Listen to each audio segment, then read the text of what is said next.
Bonjour, bonjour à tous, bonjour les amis. Je suis ravie que vous soyez là avec nous aujourd'hui. J'ai l'immense honneur et privilège d'être accompagnée par Robert Savoie.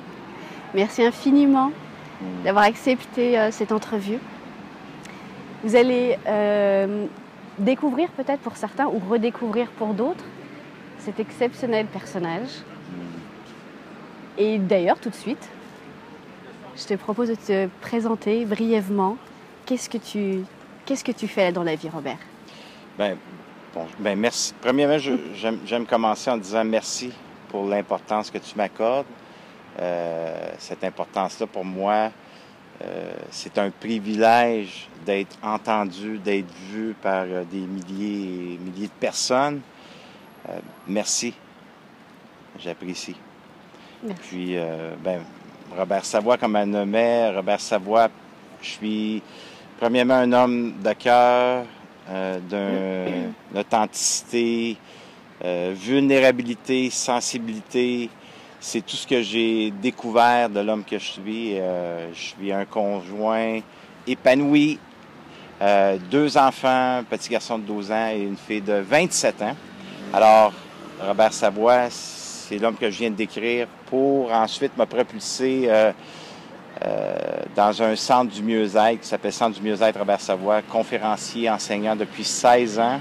Et hier, j'ai donné ma 3187 conférences. Alors, je suis arrivé à 3187 conférences, ateliers. Et la première en France? Et je peux nommer ce matin, accompagné de notre ami, que je suis conférencier international. Et wow, les titres! Mais avant tout, je reviens au point de départ. Robert Savoie, c'est un homme authentique, vrai, honnête le plus possible. Et c'est ça. Alors, merci d'être là à vous aussi. Au cas où vous ne l'aurez pas remarqué, notre ami est québécois. Mais il s'exprime. On peut remarquer, là. Non, ouais, c'était au cas où. Bon. Alors, qu'est-ce que tu fais? Qu'est-ce que tu proposes dans ton centre du mieux-être, Robert? Mais le centre du mieux-être, c'est d'accompagner les gens à découvrir le côté sombre de soi. Qu'est-ce que je veux dire par ce côté sombre? C'est les expériences vécues. Et ces expériences vécues, mais il y a une richesse. Et c'est d'être capable de développer ces expériences pour aller chercher le diamant et le polir pour se propulser dans nos rêves, dans nos buts, nos objectifs, parce que s'il y a une chose qui ralentit l'être humain, et je m'inclus, c'est les peurs, c'est les émotions et c'est la routine, c'est la zone de confort qu'on entend souvent. Et moi, j'enseigne les 2 polarités, le côté sombre mais le côté lumineux aussi, les rejoindre ensemble pour mettre un équilibre, pour être capable de se propulser dans tout ce que je viens de nommer.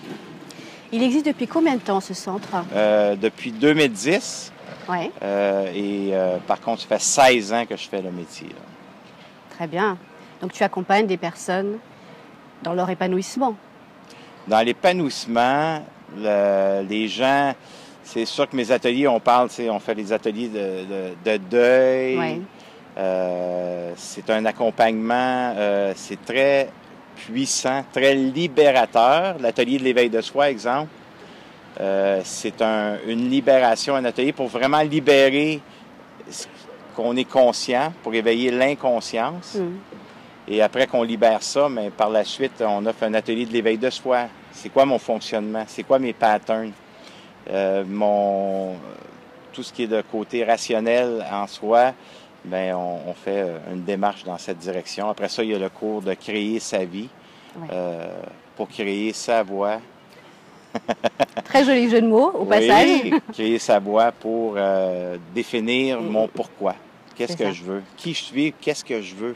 C'est vrai, parce que c'est très, très important de définir son pourquoi. Sinon, le chemin risque d'être compliqué à faire si on ne connaît pas pour quelle raison est-ce qu'on fait les choses. Donc, de partir, hyper important tu l'as tellement bien dit, c'est important pourquoi je suis ici, moi. Qu'est-ce qui fait que j'ai eu le privilège de devenir un humain avec l'âme que j'ai? Alors, si j'ai pas de fondation, mais je donne toujours cet exemple-là. Si je connais pas ma fondation, comment est-ce que je peux bâtir ma maison sur cette fondation, sur une fondation de paille ou de... C'est ça, pour qu'elle soit solide. Pour qu'elle soit solide. Alors, ma fondation, c'est tout mon vécu. Bien sûr. Alors, mon vécu que j'ai créé avec les années, bien, fait en sorte que je me défends. Bien sûr. On va du coup y venir effectivement à pourquoi tu en es arrivé là, pourquoi tu as créé ce centre, donc pour accompagner le plus grand nombre dans leur mieux-être. Sauf qu'il n'en a pas toujours été ainsi. Ça n'a pas toujours été... avant d'ouvrir ce centre et d'accompagner, tu as d'abord travaillé sur toi. Parce que la vie t'a amené des défis, de gros défis, qui t'ont obligé, quelque part, à faire ce cheminement d'abord en toi, pour toi, premièrement. Comme il venait de vous l'expliquer à l'instant, il est conférencier, il propose des ateliers, plus de 3100, c'est ça, environ 3100 conférences à son actif. Non mais c'est juste énorme. C'est juste énorme, donc bravo pour tout ce que tu fais. Et il va vous expliquer maintenant pourquoi et qu'est-ce qui s'est déclenché dans sa vie pour en arriver là. Non, donc là, on est parti de ta vie professionnelle actuelle, mais qu'est-ce qui s'est passé dans ta vie personnelle il y a quelques années maintenant? Mais si on retourne en 1995, le 24 août, à 1h30 la nuit, mon père a été assassiné par 3 individus, 2 de 18 ans et 1 de 19 ans. Mon père a 63 ans, il travaille pour une compagnie de journaux, il est camionneur et ces 3 individus l'ont tué pour 55 $, une quarantaine d'euros. Une misère, quoi. Une misère. Alors, à cette époque-là, moi, j'ai 28 ans et ce qui s'éveille quand j'apprends la mort de mon père, ce qui s'éveille en moi, c'est toute la violence que moi-même j'ai vécue dans mon enfance. Et cette violence-là, bien, en n'ayant pas eu la connaissance de soi, bien, c'est certain que je l'ai transférée en voulant tuer ces personnes-là. Parce qu'il faut aussi comprendre une chose, c'est que tu as aussi grandi dans un environnement pas forcément propice à l'épanouissement d'un enfant, dans un cadre de violence verbale, de colère, de violence psychique, j'imagine. Et le fait d'avoir vécu donc cet événement dramatique, la perte de ton père, a réveillé peut-être toutes ces colères qui étaient déjà là, puisque tu n'avais que ce modèle-là, que ce schéma de réaction. Est-ce que c'est... C'est super bien décrit, parce qu'à ce moment-là, à 28 ans, quand c'est arrivé, juste pour ceux qui sont visuels, une expérience aussi dramatique, c'est un traumatisme énorme de vivre cette mort-là atroce.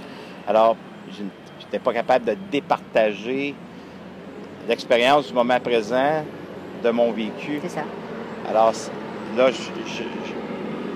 j'amène ça, je relie les deux, et en reliant les deux, bien, c'est certain que là, je deviens un danger public, Parce que la colère, la vengeance. Donc, tu as cumulé, du coup, toute cette colère en toi que tu avais depuis ton enfance, et que tu as reportée auprès des assassins de ton père, parce qu'effectivement, ils ont quand même commis quelque chose d'horrible, ça, on va pas le nier. Mais donc toute cette colère-là a ressurgi et s'est même amplifiée. Est-ce que tu peux nous dire peut-être qu'est-ce que ça a fait en toi, la colère? Comment est-ce qu'elle s'est exprimée dans ton corps? Bien, cette colère-là, c'est en étant enfant, 4 frères plus vieux. Ce qui arrive, c'est que moi, la colère la mienne que j'ai vécue, je l'ai beaucoup ramenée à moi. Parce que la honte, c'est moi le fautif, c'est moi le petit garçon qui est pas correct, qui est pas aimable. Alors, j'ai retourné ça contre moi. Et la honte, ce que ça l'a fait, et toute cette colère-là que j'ai emprisonnée dans mon affectivité, ça s'est logé sur mes intestins. Et à 28 ans, quelques mois avant la mort de mon père, j'ai été diagnostiqué avec la maladie de Crohn. Alors, ils m'ont enlevé le gros intestin au complet. Et ça, c'est arrivé avant au mois de mars. Le meurtre de ton papa? Au mois de mars, Donc, ils m'ont opéré pour m'enlever le gros d'accord. intestin. Et- Il a été ok. tué le 24 août. Est-ce que pour toi, tu pourrais relier donc cette maladie, donc la maladie de Crohn, au fait que la colère s'est prise dans ton corps et qu'elle a réagi donc d'une telle façon et qu'elle s'exprimait en toi par cette maladie-là? Est-ce que pour toi, ça a un lien? Bien, il y a le lien parce que, comment est-ce que je peux expliquer pour mettre des mots sur qu'est-ce que je vivais? C'est la honte. Hein? La honte, cette blessure-là, c'est qu'on la revire contre soi. Oui. Alors, en revirant cette honte-là contre soi, c'est sûr qu'on se fait justice soi-même.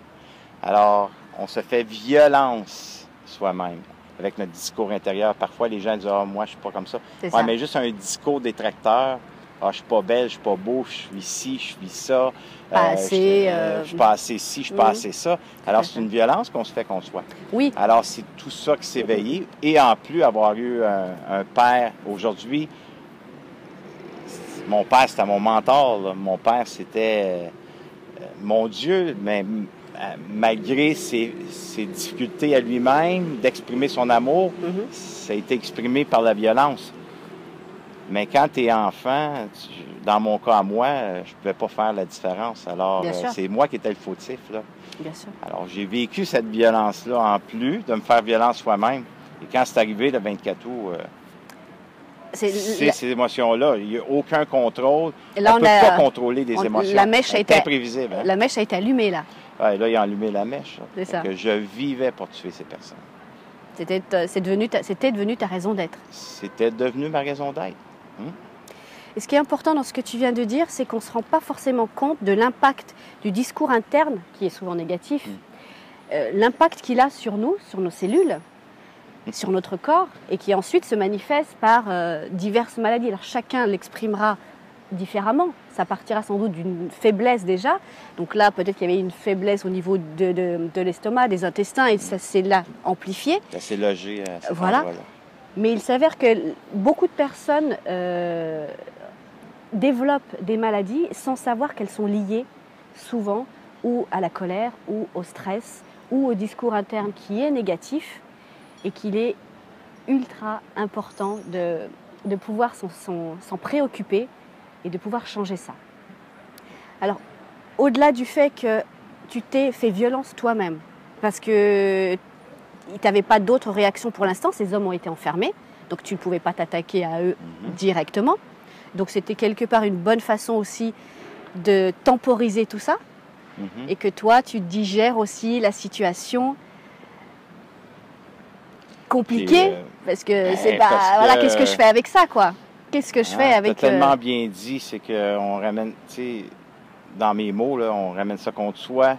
Alors, en n'ayant pas eu le chemin, l'exemple d'exprimer mes émotions, la chance d'avoir eu une sensibilité du petit garçon que j'étais.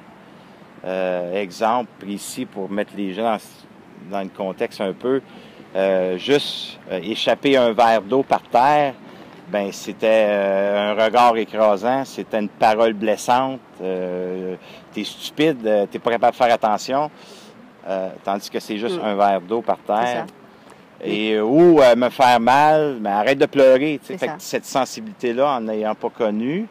Parce que tes émotions n'étaient pas reconnues. N'étaient pas reconnues. Voilà. Alors, qu'est-ce que je fais avec? Quand on n'est pas accompagné par l'éducateur ou le parent...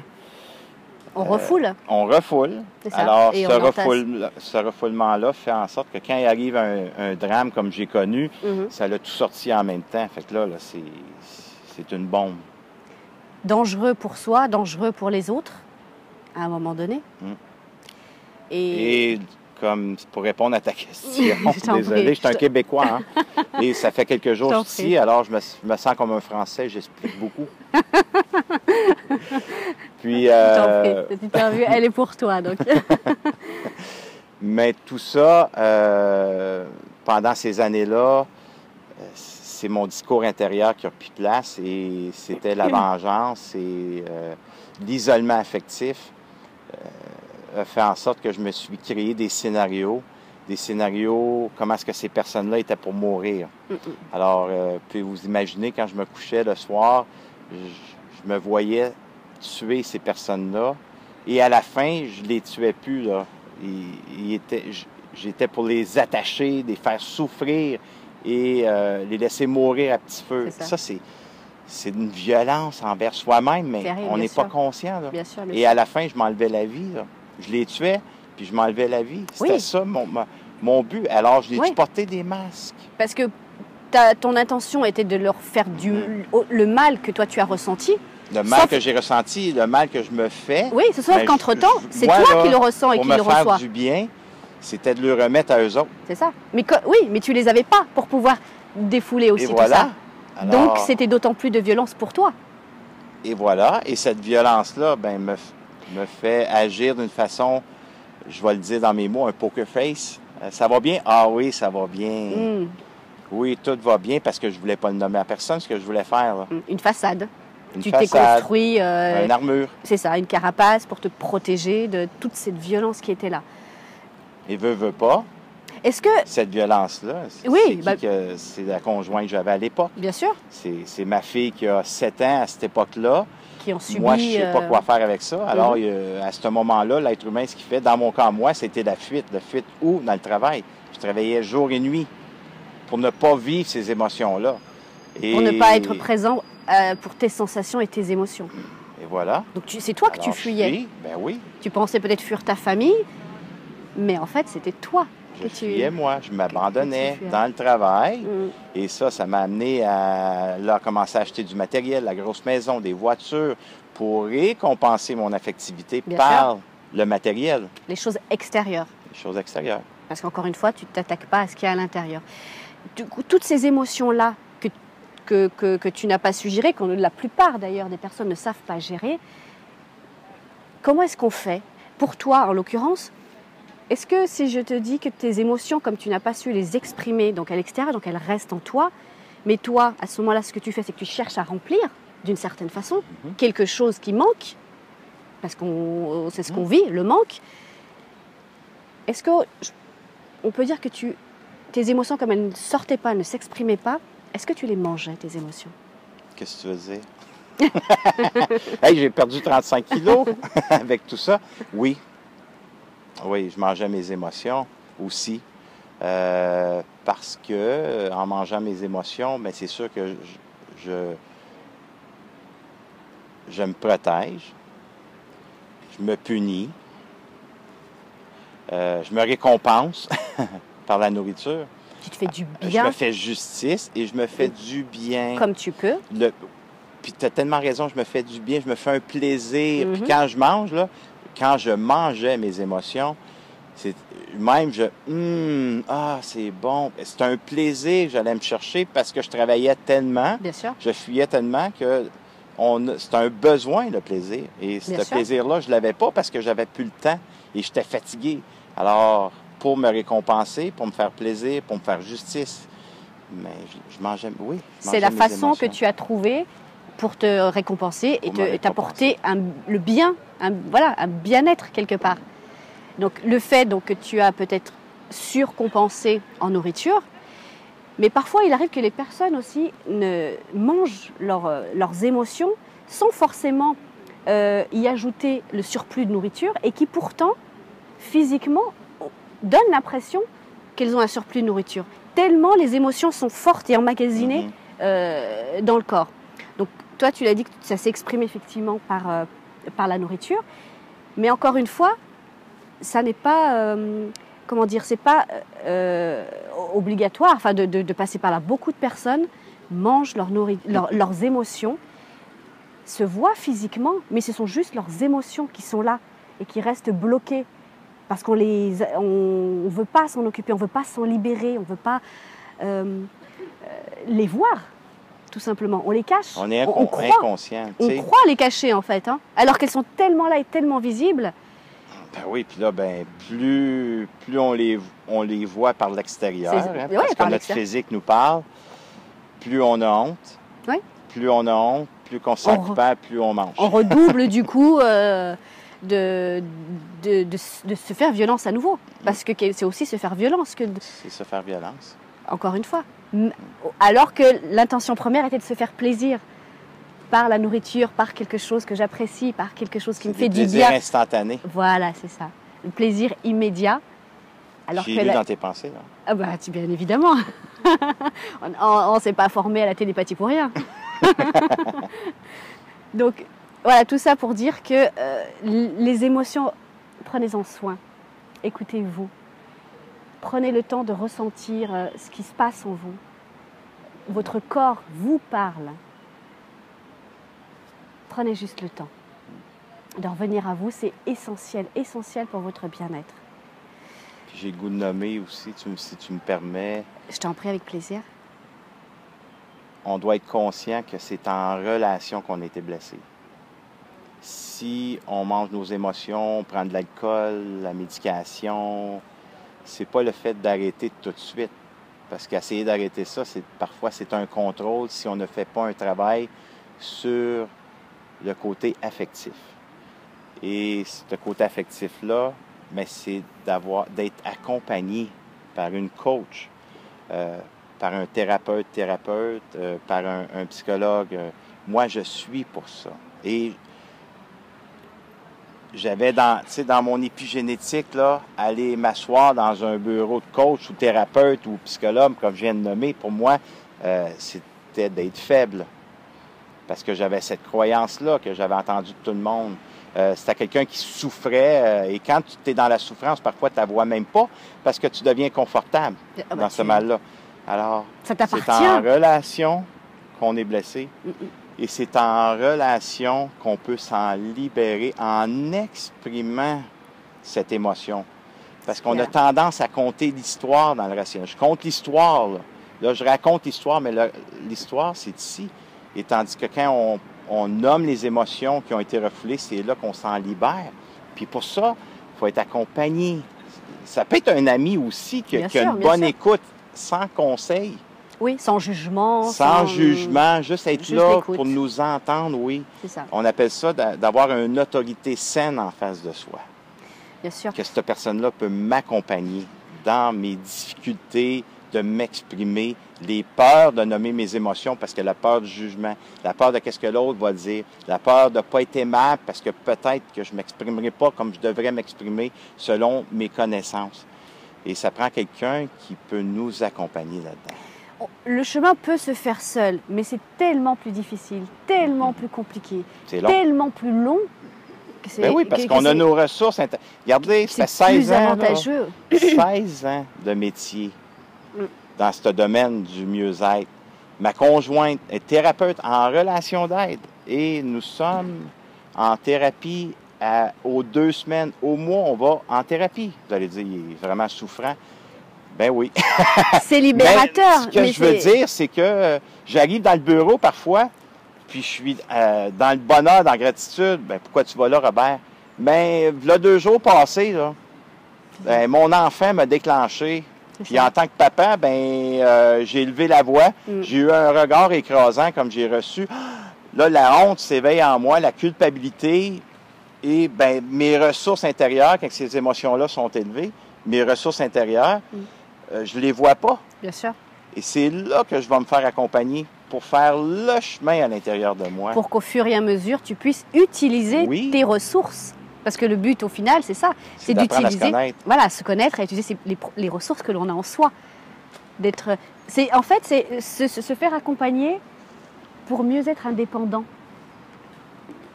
Elle est fantastique. On peut aller te voir?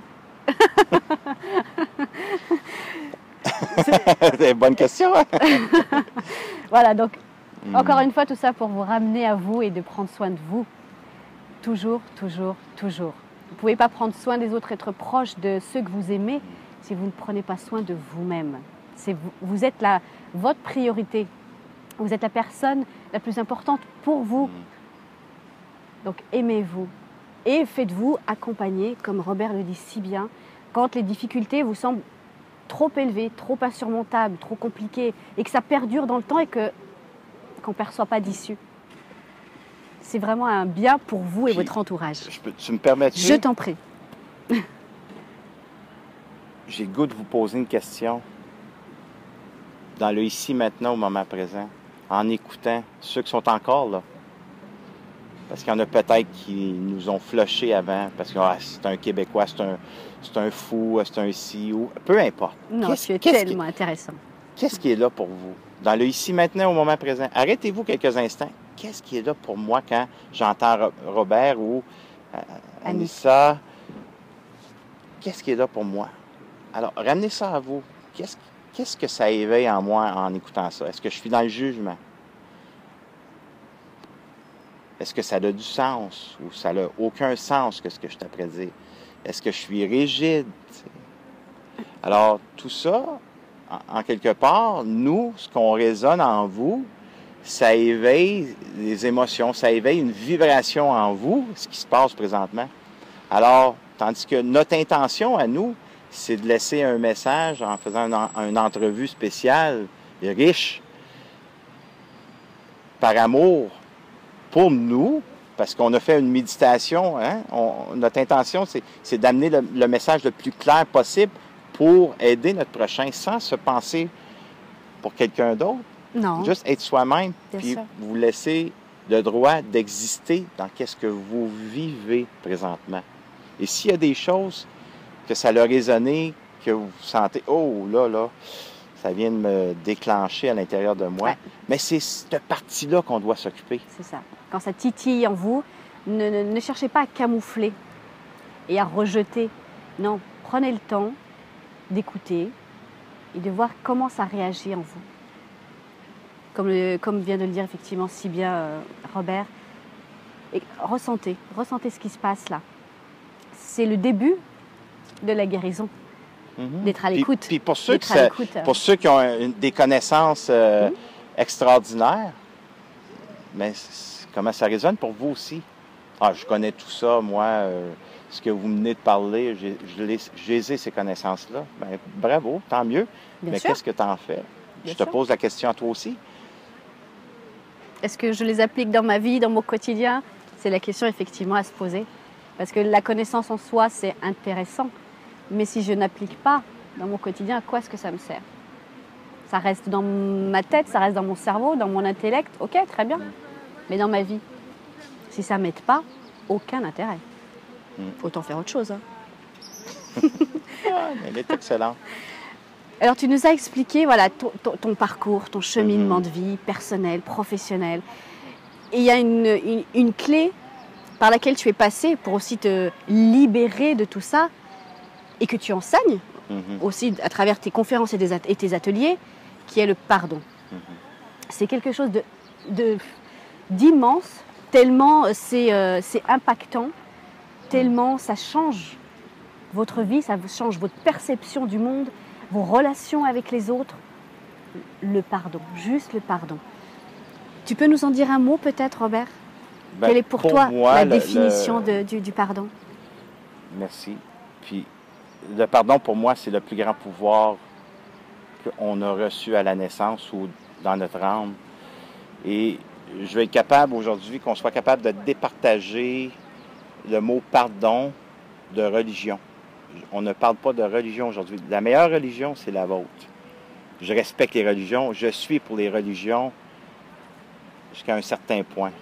Mais moi, aujourd'hui, ce que je veux parler, quand je nomme le mot pardon, c'est le mot, je l'utilise pour qu'on puisse libérer nos émotions. C'est un don de soi.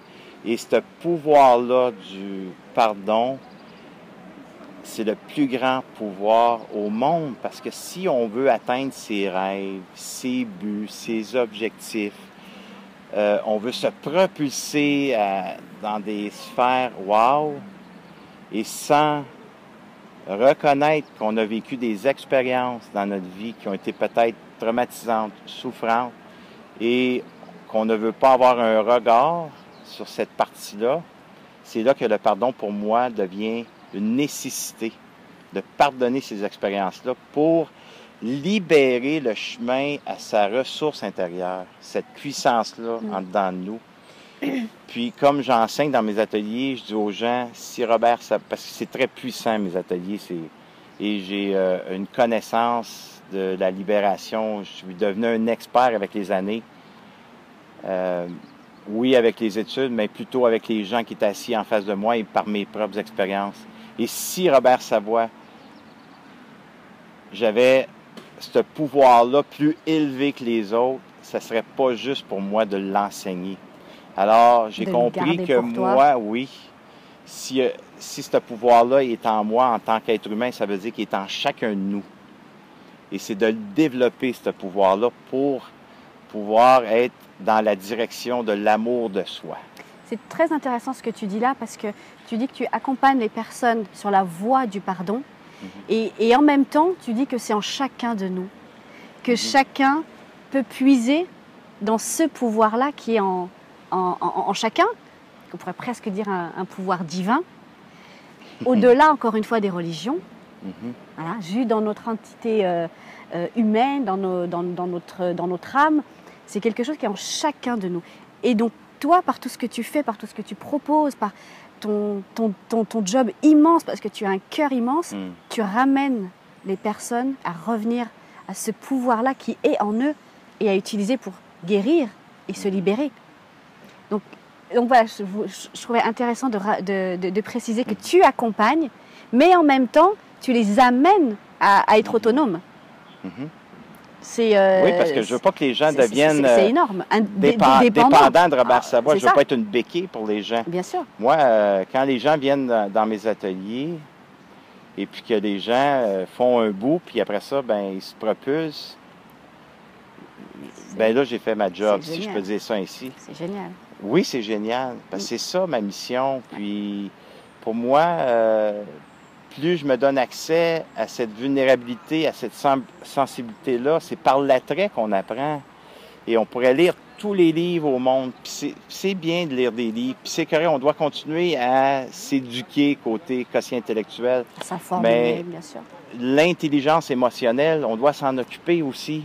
On doit devenir davantage intelligent dans ce côté émotionnel, d'apprendre à se connaître. Parce que plus on se connaît, plus... On va dire ça comme ça, on risque d'être heureux, on risque d'être dans l'amour de soi, dans l'amour de l'autre. Et plus on développe cette connaissance du pouvoir du pardon, plus j'ai d'empathie pour moi, plus j'ai de la compréhension pour moi. Ça veut dire que plus je suis dans l'empathie, la compréhension, bien, moins je suis déclenché. Alors, moins je suis déclenché, plus je vis de bonheur. Alors, voyez-vous le parallèle? Comment est-ce que c'est important d'apprendre à se connaître et vivre ce pardon pleinement, simple, juste à exprimer ce qu'on vit. Bien sûr. Et comme tu dis, donc à travers le drame que ta famille a vécu, tu peux dire que tu as pardonné à ces assassins? J'ai pardonné à ces assassins. C'est énorme. Hein? Et ce cadeau déguisé que j'ai reçu en 1995, en l'ayant développé,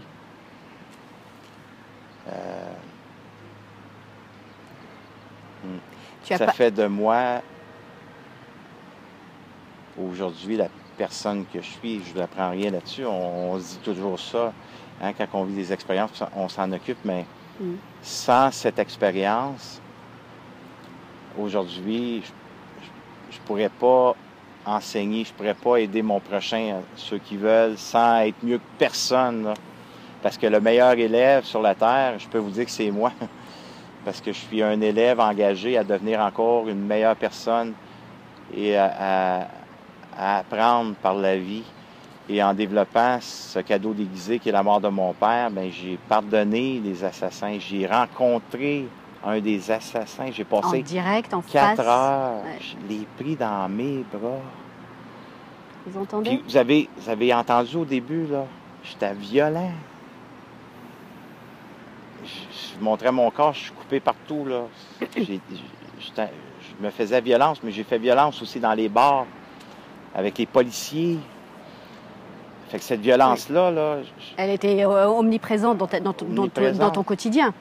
Donc tu dis que tu as réussi, parce que voilà, ça reste une belle victoire de pardonner à ces assassins. Tu as aussi pardonné aux comment dire, à cette expérience-là en tant que telle.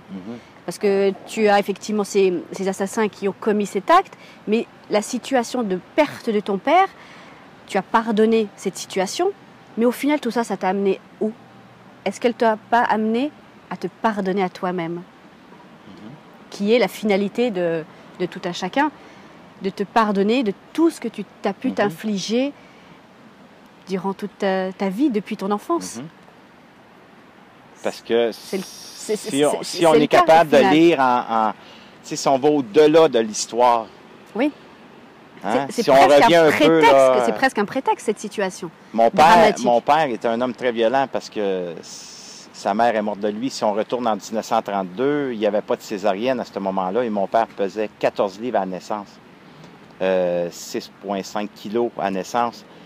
Alors, sa mère, elle est décédée de lui, son père le renie. Alors, mon père, en mettant la première minute au monde, il vit un rejet. Il a tué sa mère, lui. Fait que mon père s'est fait justice. Donc il vivait avec une culpabilité Une déjà. culpabilité, une honte énorme. Bien sûr. Alors, il se rejetait beaucoup parce que je voyais mon père se frapper lui-même. Il se frappait parce qu'il s'en voulait. Bien sûr. Tu as 3-4 ans, tu vois ton père se frapper. Ouais. Qu'est-ce qui se passe? Et tu comprends pas, bien Je évidemment. comprends pas, alors je l'apprends. Ben oui. Mais de façon Alors, voyez-vous, violente. si on regarde, tu sais, en dehors de l'histoire, un peu de hauteur, cette violence-là, mon père l'a vécu toute sa vie, nous l'a transmis. Il est mort par la violence. Les gens vont dire, Robert, peut-être c'est une perception que j'ai, puis je vais la nommer pareil. Là, mais voyons, Robert, c'est cruel de dire ça. Mais non, il a attiré ce qu'il vivait. C'est ça qui est arrivé. Ouais, mais Robert, tu peux pas me dire aujourd'hui que j'ai attiré ma séparation. Pourtant, j'étais une bonne épouse, j'étais un bon époux. Ma conjointe m'a quitté, elle m'a triché. Ouais, mais quand on est dans ces émotions-là, peut-être qu'on comprend pas. Puis c'est pas le fait de comprendre non plus, c'est le fait de vivre ces émotions puis s'en libérer. La compréhension vient après, souvent. La compréhension vient après, oui. Donc, une fois qu'on est sorti justement de ces émotions, là on est capable de porter un œil différent et un œil neuf, plus objectif. Parce que quand on est dans l'émotion, c'est la tête dans le guidon, quoi. On peut pas. C'est là que le pardon devient nécessaire. Puis quand on fait la paix avec ça, c'est là qu'on se dit, ben mon Dieu, merci de m'avoir quitté. Merci parce que ça m'a amené à me développer, ça m'a amené à une connaissance de soi, ça m'a amené à avoir un regard plus aimant pour moi. T'sais, peu importe la situation, puis je dis aux gens, puis je veux le préciser, on ne doit pas tomber dans la comparaison, s'il vous plaît. Vous allez dire, ben Robert, ton père était tué. Moi, je ne suis pas si pire que ça, là. C'est ce que j'allais te dire, là, j'allais arriver là. Effectivement, là, on parle d'un sujet, d'un exemple, d'une expérience dramatique. Il n'empêche que tout à chacun vit des choses difficiles dans son quotidien, dans son travail, dans son couple, dans sa famille, dans ses relations, peu importe. Ce sont toutes des souffrances aussi. Et qu'il n'y a pas d'échelle de valeur. Non, une souffrance est une souffrance, quelle qu'elle soit. Il n'y a pas de comparaison à avoir. Oui, moi, ce que je vis en comparaison, c'est rien. Non, c'est pas rien. Si ça vous fait de la souffrance, c'est important de s'en occuper. Ne comparez pas les uns les autres. Encore une fois, moi, c'est aussi un point important que je trouve vraiment important de mettre sur la table. Il n'y a pas de souffrance mieux qu'une autre. Il n'y a pas de souffrance plus souffrante qu'une autre. Ta souffrance, c'est ta souffrance. Et elle est tout aussi importante que celle que Robert a vécue, que celle que n'importe qui peut vivre. Donc, prenez compte de celle que vous vivez, de celle que la vie vous envoie, des défis que vous avez à surmonter. Ce sont les vôtres et ils ne sont pas négligeables. Ils sont importants. C'est d'avoir le souci de ces émotions, de ces souffrances, cette zone fragilisée par des expériences difficiles. Mais c'est d'avoir un regard aimant. C'est comme j'explique dans mes ateliers, on est adulte aujourd'hui, ben c'est de devenir parent de cet enfant en soi. Ce que je veux dire par là, pour ceux que c'est plus difficile à comprendre, ben c'est de devenir parent de vos émotions, de ce malaise, de cette zone fragilisée. Et puis, c'est de rester assis dans cette fondation-là qui nous fait souffrir, pour l'accueillir, Puis plus on va aller à cet endroit-là, plus on va y donner une importance, qu'on va y donner de la douceur, qu'on va y donner un regard aimant, qu'on va y donner de la sensibilité en tant que parent pour cet enfant-là en soi, c'est là qu'on passe à l'acceptation. C'est ça. Parce que quand on passe à l'acceptation par la sensibilité de soi, par la suite, je vous le dis, là, c'est la c'est qui je suis pour dire je vous le dis, c'est la magie qui opère. Cette magie-là, mais c'est quelque chose qui est plus grand que soi. Occupez-vous de cet enfant intérieur qui est en vous, comme vous le suggère Robert, comme vous occuperiez d'un enfant extérieur. Tout simplement. Faites en sorte d'imaginer votre enfant comme un enfant qui est en dehors de vous. Apportez-vous de l'amour en vous-même, comme vous vous occupez de vos propres enfants ou des personnes que vous aimez, peu importe. Donnez-vous cette opportunité-là de prendre soin de vous et de vous apporter énormément d'amour à vous en premier, à soi en premier. Alors par le pardon, mais en fait quand on va un peu plus loin, c'est tout simplement l'amour. C'est l'amour. Le pardon, c'est l'amour en parallèle. Plus on se libère, plus on est dans l'amour parce que plus on est en paix. C'est ça. Ça, c'est une énergie extraordinaire et puissante, l'énergie de l'amour. Alors, préoccupez-vous de votre enfant intérieur, de vos souffrances, de vos douleurs, quelles qu'elles soient. Ne vous négligez pas, surtout. Chacun a sa voie à faire. Petit clin d'œil à notre ami Robert. Chacun a sa voie à suivre et il n'y a pas de chemin mieux ou moins bien qu'un autre. Non, le vôtre est le plus important. Aimez-vous, pardonnez-vous et puis aimez les autres. Parce que c'est ce qui va après. Je m'aime, je m'accepte, j'aime les autres. Et je vis en paix et en sérénité. Occupez-vous de vous. Et on va rester sur cette énergie d'amour, Robert et moi, parce que on a cette énergie-là en commun qu'on a envie de vous partager et de véhiculer donc au plus grand nombre. L'énergie de l'amour, c'est l'énergie la plus puissante qu'il puisse y avoir. Avec tout notre amour, bonne route à vous. Merci d'avoir été là. Merci de partager. Elle est excellente. Le monde entier doit la connaître. Merci infiniment, Robert, pour cette entrevue, pour cet échange. Gratitude. Gratitude. Dernier petit point, non, parce que c'est pas... on oublie une petite chose quand même. Robert a écrit ce merveilleux livre qui est « Laisse-moi t'aimer ». Déjà, rien que le titre, c'est tout un programme. Si vous voulez en connaître plus, davantage sur notre ami Robert, donc, vous pouvez vous procurer ce livre si ça vous intéresse ou tout simplement aller suivre sa page qu'on trouve. Vous pouvez aller sur Facebook, Centre du mieux-être Robert Savoie ou YouTube, Robert Savoie. YouTube pour les Français. YouTube pour les Français. Je vous aime, je vous adore. Je me sens vraiment chez moi, là. On est à Lyon, hein? Oui. Je suis en amour avec l'endroit.